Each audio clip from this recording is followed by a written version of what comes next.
11 की solution already की है, बस इसको हमने क्या कर प्रॉपर डिस्कस करना है। तो सॉल्यूशन देखें, ये आपको कुछ टर्म गिवन है, कहते हैं कि ये अरिथमेटिक में है और ये टारगेट पूरा करना है आपने, ये टारगेट आपने क्या करना है, पूरा करना है। तो कौन कौन से टर्म अरिथमेटिक में है, 1 divided by a minus c comma 1 divided by b minus c comma 1 divided by b minus a, ये है अरिथमेटिक प्रोग्रेशन में।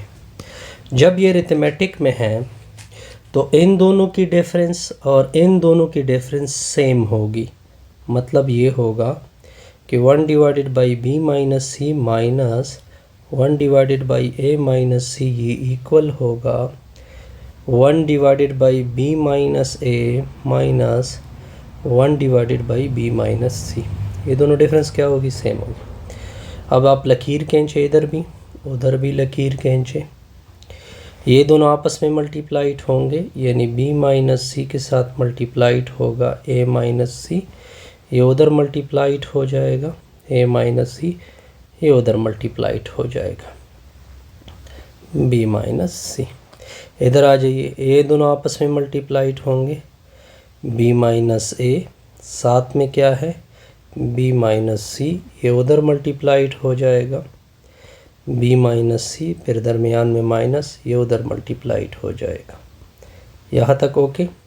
b माइनस सी और b minus C cancel, negative दोनों के साथ मल्टीप्लाइड होगा a minus C minus b plus C, नीचे क्या होगा a minus b C, b minus C negative दोनों के साथ मल्टीप्लाइड होगा माइनस b प्लस a, नीचे होगा b minus a, minus c plus c cancel, minus b plus b cancel, तो क्या रह जाएगा a माइनस बी, नीचे क्या होगा a minus C.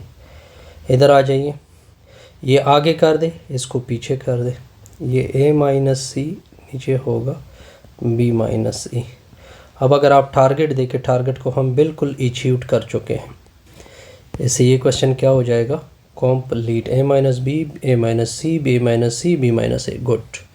I think ये क्वेश्चन इनकम्प्लीट है। किस तरह इनकम्प्लीट है, ये क्वेश्चन कुछ इस तरह होना चाहिए कि बिटवीन 105 टू क्या होना चाहिए 500, ये क्वेश्चन फिर इस तरह ठीक होगा। अब इसकी सॉल्यूशन देखें, यानी 105 और 500 के दरमियान आप डिजिट बताए जो कि 7 से डिवाइड होते हैं। एक 105 7 से डिवाइड होता है, एक 112 भी 7 से डिवाइड होता है।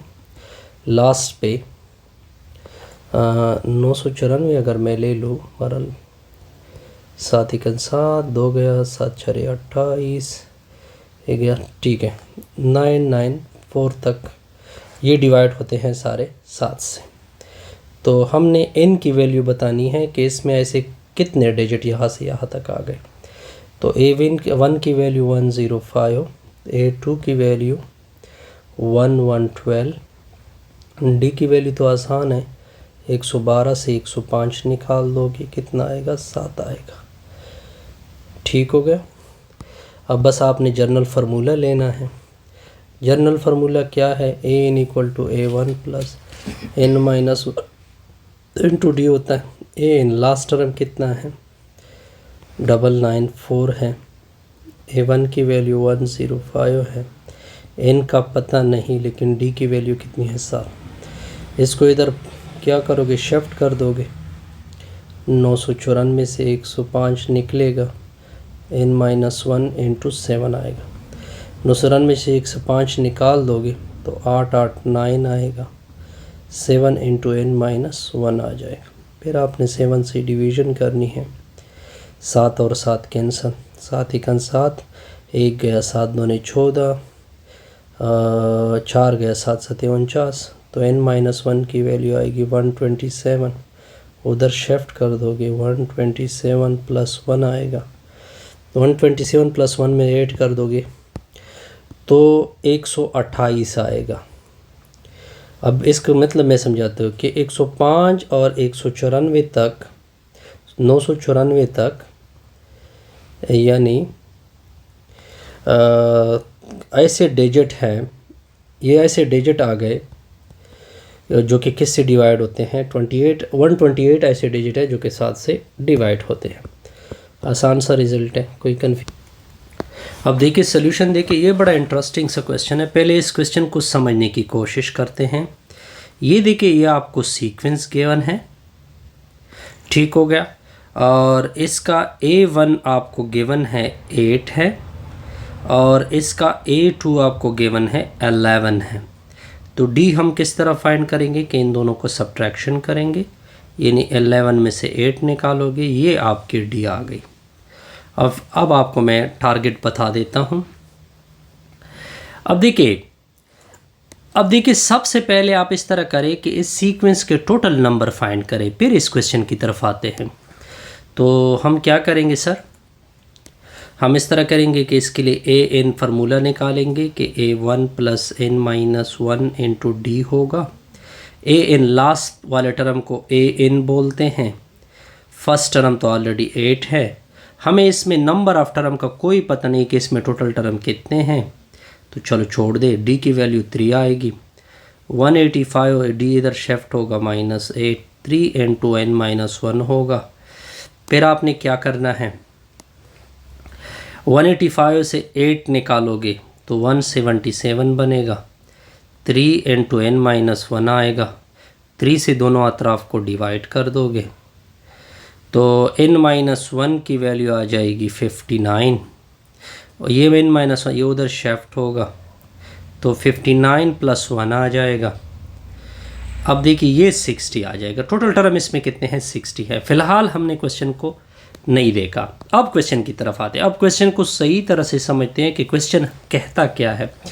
कहते हैं कि पीछे से आप 8वां टर्म फाइंड कर दे, पीछे से 8वां टर्म, यानी एक पोजीशन ये, यानी अगर मैं इसको फर्स्ट पोजीशन मान लूँ तो सेकंड पे ये होगा, थर्ड पे इधर कुछ और आएगा, ये फोर्थवा होगा, इधर से इधर तक फोर्थवा, ये फिफ्थ, ये सिक्स, ये 7 और ये 8, यानी 1 2 3 4 5 6 7 और 8, ये 8वां टर्म आ गया। अब हम इसको किस तरह फाइंड करेंगे, अब आपने करना क्या है कि जो आपका D निकला है 3, वो सब्ट्रैक्ट करते जाइए, 185 से 3 निकाल दोगे, ठीक हो गया। 185 से, बल्कि इस तरह करते हैं कि मैं इसका तरतीब, पोजीशन किस तरह फाइंड करेंगे कि पोजीशन के 8वां टर्म कौन सी पोजीशन के ऊपर है।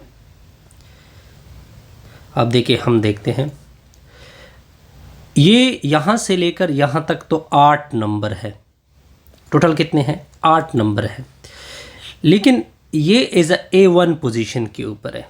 अब हमने इसकी पोजीशन फाइंड करनी है कि ये कितने, टोटल पोजीशन कितने आ गए, 60 आ गए, टोटल नंबर कितने हो गए, 60 आ गए। हमने क्या करना है, ये जो आपको 7 नज़र नहीं आ रहे, इसको सब्ट्रैक्ट कर दे तो कितना आएगा, 53, यानी 8वां नंबर जो हो, यानी 8वां डिजिट जो होगा वो 53 पोजीशन के ऊपर होगा। अगर मैं इसको फर्स्ट पोजीशन मान लूँ तो बकाया कितनी पोजीशन रह गए, टोटल तो 60 पोजीशन है, दो बकाया 7 पोजीशन ऐसे होंगे कि 8वां पोजीशन यानी पीछे से 8वां टर्म यहाँ पे आएगा, ठीक हो गया, और वो कौन सा पोजीशन होगा, 53। यहाँ तक ओके। अब अगर मैंने इस पोजीशन वाले नंबर को फाइंड भी करना होगा तो मैं फार्मूला लूँगा, A1 + n-1 इंटू D होगा।